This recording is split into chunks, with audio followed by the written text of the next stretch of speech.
আসসালামু আলাইকুম প্রিয় দর্শক, আজকে আবারও নতুন একটি রেসিপি নিয়ে চলে এসেছি। আজকের রেসিপিটি হলো ডিমের কালিয়া বা ডিম তেলানি।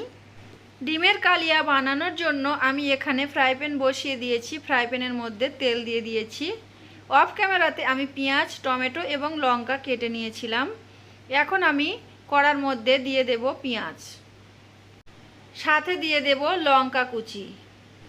গরমের সময় কিচেন রুমে যাওয়াই যায় না, তার জন্য আমি একটা হালকা পাতলা রেসিপি নিয়ে আপনাদের মাঝে চলে এসেছি। এই রেসিপিটি কিন্তু খুব সহজ রেসিপি, যারা ডিম খেতে পছন্দ করেন তাদের জন্য খুবই উপযুক্ত। পেঁয়াজ লঙ্কা ভাজা ভাজা হয়ে গেলে এখন আমি এর মধ্যে দিয়ে দেব লবণ। খুবই অল্প টাইমে এবং খুব সহজে এটা বানিয়ে নিতে পারবেন। লবণটা দিয়ে একটু নেড়েচেড়ে এখন আমি এর মধ্যে দিয়ে দিচ্ছি আদা রসুন বাটা। আদা রসুন বাটা একটু কষিয়ে নিয়ে এখন আমি এর মধ্যে দিয়ে দিচ্ছি লঙ্কা গুঁড়ো। তারপরে আমি এর মধ্যে দিয়ে দেব হলুদ গুঁড়ো, সাথে একটু পানি দিয়ে দিয়েছি। দিয়ে আমি খুব ভালোভাবে মশলাটাকে কষিয়ে নিচ্ছি।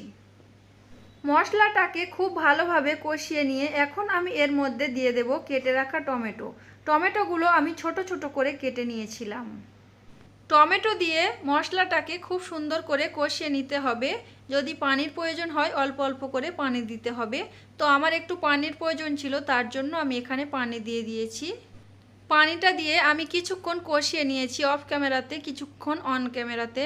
এখন আবারও এর মধ্যে আমি কিছুটা পানি দিয়েছি, আর এর মধ্যে আমি পানি দেব না। এখন আমি এর মধ্যে দিয়ে দেব 4টে ডিম ভেঙে। তো এই তো এখানে আমার 4টে ডিম ভেঙে দেয়া হয়ে গেছে। আমি ঢাকনা দিয়ে কিছুক্ষণের জন্য ঢেকে রেখে দেব। কিছুক্ষণ পরে ফিরে এসেছি, আর এখন আমি খুন্তি দিয়ে একটু উল্টে দেব। এটা খুব সহজ একটি রেসিপি, আপনারা যারা না খেয়েছেন তারা অবশ্যই একবার ট্রাই করে দেখবেন, খেতে অনেক মজা লাগবে। ডিমগুলো উল্টে দিয়ে কিছুক্ষণ ঢাকনা দিয়ে ঢেকে রাখতে হবে এবং কিছুক্ষণ কুক করে নিতে হবে। ডিমের কালিয়া রেসিপিটি আপনাদের যদি ভালো লাগে তাহলে ভিডিওটিতে একটি লাইক দিয়ে দেবে। খুব বেশি ভালো লাগলে তাহলে ফ্রেন্ডস এবং ফ্যামিলির সঙ্গে শেয়ার করে দেবেন।